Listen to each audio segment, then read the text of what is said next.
Hey everyone, and welcome to another Yogi Misfit session. My name is Danny Pomploon, and I'm your host. Welcome to episode 27. I can't believe I've already made it to episode 27. That's kind of nuts. So in the last episode, I had my friend Allie on the show, and we talked about what her body was like when she was going through pregnancy. And so this week, I decided I wanted to talk to someone about what it's like actually being pregnant and finding that support. So my friend Nanci is on the show, and she just talks about how she's created community with moms and how important it is to support partners going through this process, something that obviously I as a guy will never understand. But it was a really, really, really good conversation. I was so stoked to talk to her, and she just had so much insight and just such a lightheartedness and joy as to how she brought everything to light. So I hope you guys enjoyed the show.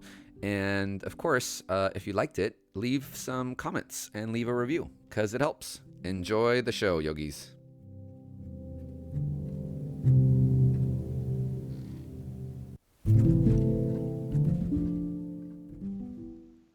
So, hey, Nanci, welcome to the show. How are you? I'm great. Thank you. How are you? I'm good. I am just running around I decided to wake up, I don't know why, at 6 a.m. this morning, and I couldn't go back to bed, so I was like, I know, I'll go do laundry. Oh, I know, I'll go to the gym. It's like 9:30, and I'm the most productive human being right now.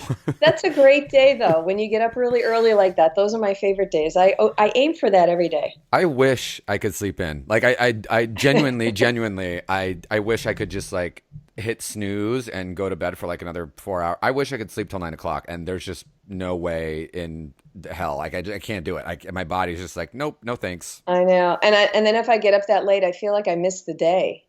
Yeah. I will say that there is something nice to be said about the stillness of the morning. Hmm. I love being able to, like, for instance, I was lugging my laundry bags at 6, at 6 in the morning over to the laundromat around the corner. And it's just nice and quiet, and even the Yeah. air is like it's stillness is the best way to describe Yeah, it. it's Even great. the air is untouched. You know what I mean? It's my favorite time of the day. I love going for my early morning walks, like before everyone else is really up. I love it. Yeah. I was, I recently led a retreat in Mexico, and actually it was the first time, like, I'd actually saw the sunrise every day because we were up at like 5 in the morning every day. Hmm. And my co-lead, and we'd get our coffee at 5 and go hang out on the beach and just not talk but chill and watch, and we saw the sunrise every day, and it was such a, just, I don't know, a great way to start the day. It was beautiful. Yes, nice. So how are Great. you doing? You just got back from India. I did my fourth time in 4 years, and every experience is different, different people, different places. And I always come back with just a whole new perspective. Sure. And it just feels really rich. Like I just feel so full. And my students will be like, okay, tell me about your trip. And I'm like, I don't know where to start. Yeah. And then little by little, like the past week, I've been throwing out little tidbits of things and how different the practice can be there, and doing it on a granite floor with no mats, no props, Hmm. just really bare bones, really different. And just making you realize how basic yoga is and how easy it can be and just how organic it can be. So And it's just a beautiful experience. and Yeah. not to mention what a gift that we get to practice it. I know. I know. No kidding. It is. So I want to talk to you a little more about your students because you do a lot of prenatal student stuff. I do. I've been doing that. I actually got certified to teach prenatal yoga, a program called whole birth yoga, Hmm. when I was 5 months pregnant with my daughter. Okay. And that was about almost 16 plus years ago. Okay. And it changed everything for me. I went into my pregnancy thinking, oh, I'm going to just do this and do that, go to the hospital, get epidural. I just didn't know. I didn't know. Yeah. And then I realized I had so many options. And it just completely changed my pregnancy. And then I got so much information from my teacher and resources. And I realized, wow, this is what I want to do. So at that moment, I made a career change. Hmm. And then after the birth of my daughter was when I started teaching. So I've been teaching the whole birth yoga just about almost 16 years. Oh, so what were you doing beforehand then? Before that, I was doing massage therapy. Okay. And then my previous life in LA, I was an entertainment secretary working for a music attorney. So I was in the music Oh. business. And I was in a rock band. I was lead singer. That's like my alter ego. Oh, Um, no way. yeah, way. See? How We all awesome is have these that? surprises, right? Yeah, well, yeah, totally. I get it. I mean, I came from managing it's the weird like nightclubs and bars actually, and Oh, then yeah. I became a yoga teacher, which is out of this world to say that out loud. But yeah, I'm a yoga teacher. It's weird.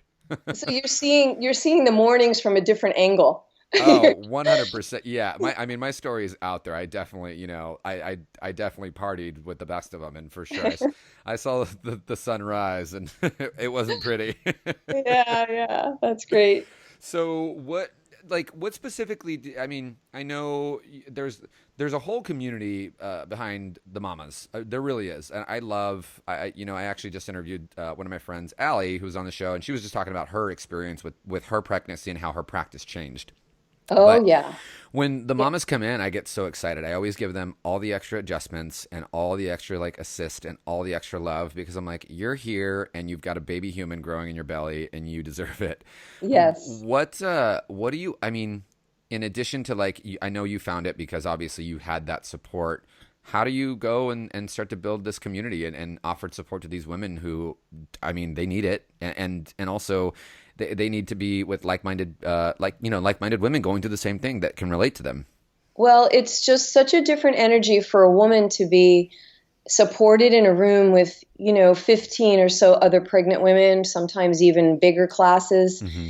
And because this population is very cyclical, certain times of the year, there are definitely more babies being born. Hmm. There are more pregnant women. It's absolutely true. I've been following it for 16 years, Hmm. and it might change by a month or two, but pretty much it's in sync. Hmm. And the thing is, the women come in, they think they're going to stretch and do a little yoga. Maybe their doctor said, you should do some yoga. You need to calm down, or you need to stretch your body or get more into your body. And they come in for like the physical part of the practice. Sure. And by the first class, the end of the first class, they're like, oh my God, I found my kula, I found my community, and this is great. And women are sharing stories and experiences, and some are first-time mamas, some are three-time mamas. And I've had a lot of moms through three pregnancies because I've been teaching it so long now. Right. And it's just such a richness. I mean, and then I also teach the mommy baby yoga on the other side of it. So I get to see them after they have their babies, and that's when the support is equally, sometimes if not more important.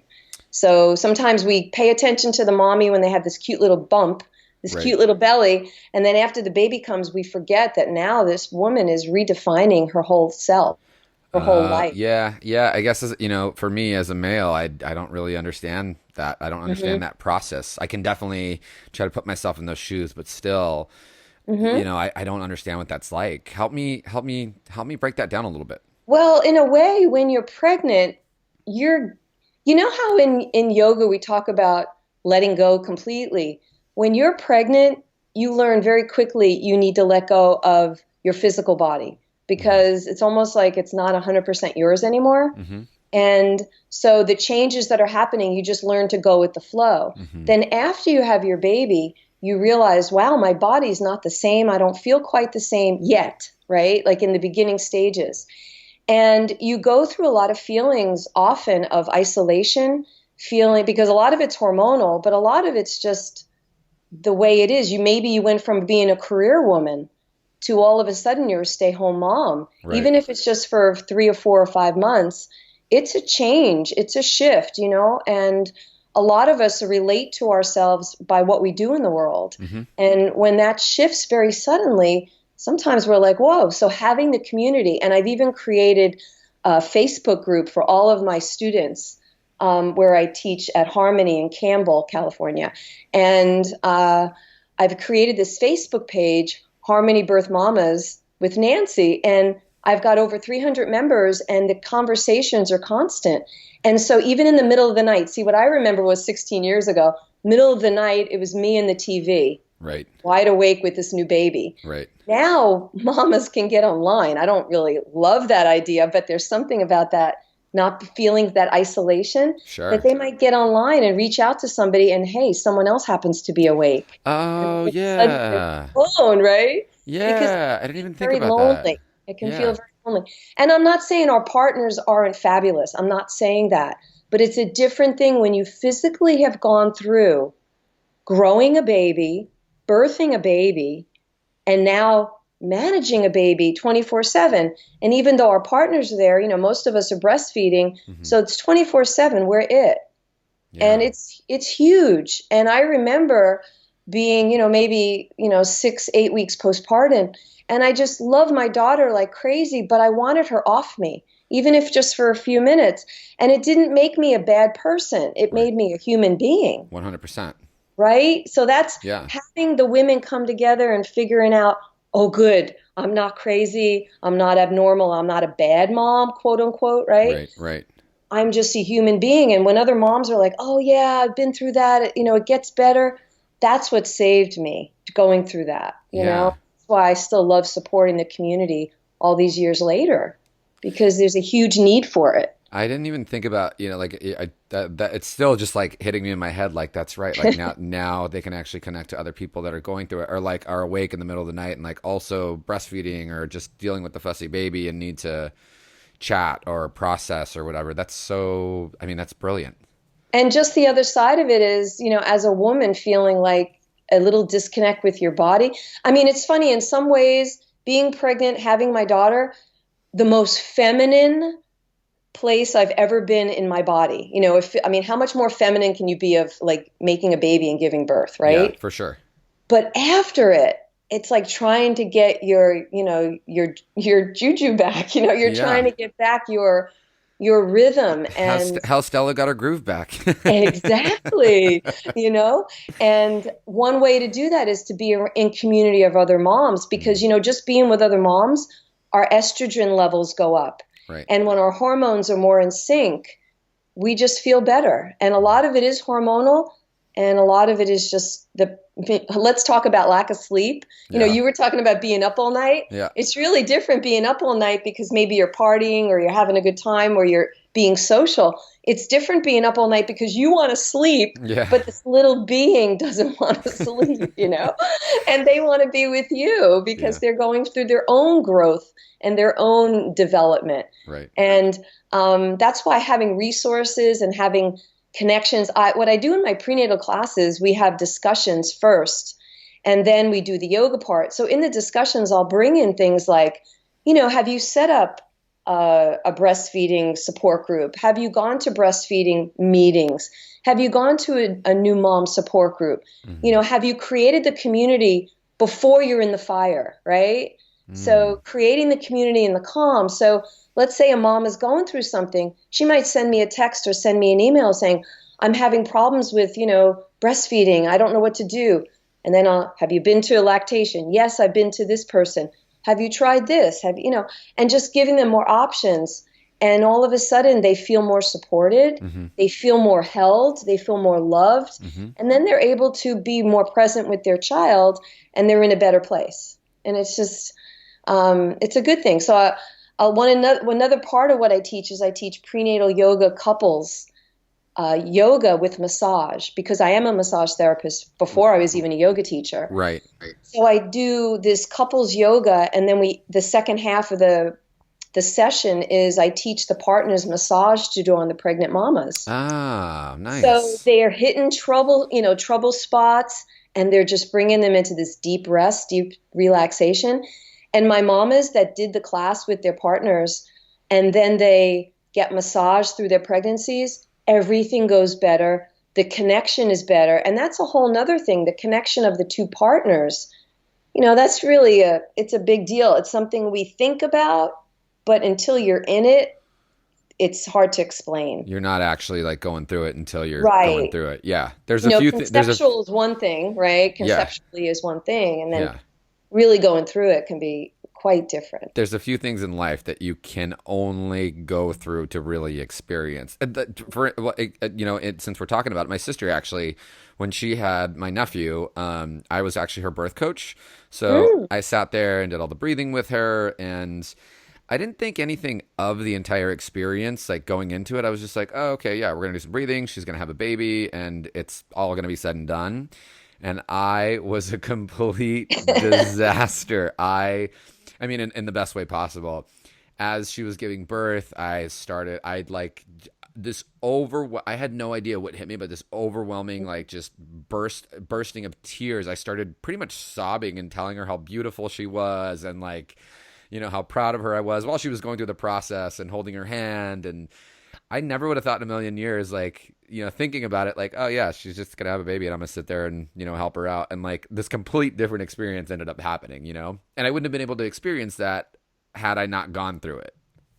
Well, and it's such a gift that you were able to be there for her, because not everybody has somebody there. Right. And not everybody has somebody there that can support them in a loving way. Mm-hmm. Like I said, everybody means the best. And, 9 times out of 10, everything is great. But we never know how we're going to be. Like, excuse me. I mean, my partner is like, oh, you've done yoga, you've done meditation, you've done martial arts, I've done all these things, but nothing prepared me for that moment. Sure. Even all the yoga in the world, to be honest. Yeah, totally. And, I recently went through a doula training to become a birth doula. And I'm in the process of, finishing that certification, because it's quite an intense process. Mm-hmm. But there's so many other irons going on right now that, irons in my fires, that I am kind of focusing on a lot of other things right now. Yeah. Like I actually, with a friend of mine, have our second part of our prenatal yoga teacher training, because one person, one of the places where I teach, she said, you need to share this with other people, because, you as a teacher, like you said, you could be teaching regular class and a pregnant woman walks in, or maybe a postpartum woman just had a baby like 8 weeks ago. And you're like, wow, what do I do with this? Yeah. So it's educating teachers. It's educating students, like what they should and shouldn't do, or can and can't do. I shouldn't say shouldn't, but I always leave it up to the students. But there are general guidelines. Like a mom will say, can I do this? And I say, well, how does it feel? Yeah, it's probably safe, but how does it feel? I always give them the overall, like I tell them the technical contraindications. Sure. But if you have a yoga practice, but see, a lot of the students I get are brand new to yoga. Right. And what a great time to learn yoga when it's not just about you, because with ourselves, we tend to push sometimes. Okay, that was me. Yeah, All right. Because I came from a vinyasa power yoga background, right? Yeah. And, I didn't know. I was pushing, I was trying to achieve, I was trying to do. Now my practice is completely the opposite. I go with what I feel like doing. I listen to my body. And I think that's why I do really well with these populations, because I teach gentle yoga, prenatal, postnatal, therapeutic yoga, like a restorative practice. Mm-hmm. And it's really about taking care, because it isn't until you go through life changes, like having a baby. I went through cancer after that, going through all these different layers of challenges, that you realize what gets you through these things. And for me, it was always my meditation and my yoga. Right. Awesome. And so currently you offer, so now you do prenatal, postnatal, massage therapy, or massage partner work, and you do trainings. Yeah. Wow. And I'm also now doing postnatal yoga couples, because I found they would come to the prenatal class, and then the partners would say, when are we getting our massage? Right. Yeah. So Totally. then I created a new program that is postnatal. So the couples come after they've had their babies, maybe 3 to 4 months after, when they can get away, which is usually the hardest part. Sure. And then we do yoga practice together. And then I teach massage techniques and adjustments to do on each other. And it's just working out great. The students are just loving it. And the partners feel really held also, because one thing I feel really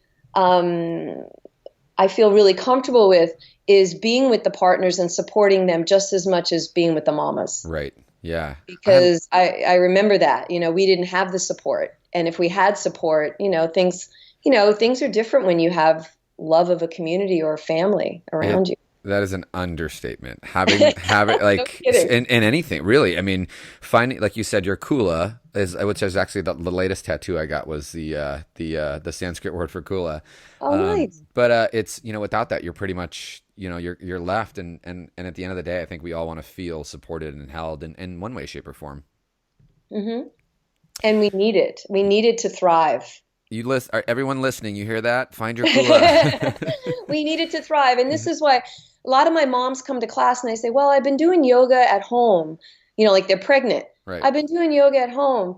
They're like, wow, this is so different. Like one class, it's completely different. And it's not just about the physical alignment. Yeah, I'm a stickler for alignment, especially with the prenatal, just to keep them safe. Right. If everything's feeling good, it's really about just moving and breathing. We don't care what the pose looks like when they're pregnant. Right. We're just so excited that they're moving and they're breathing, and then their baby's getting the benefit of this relaxed nervous system.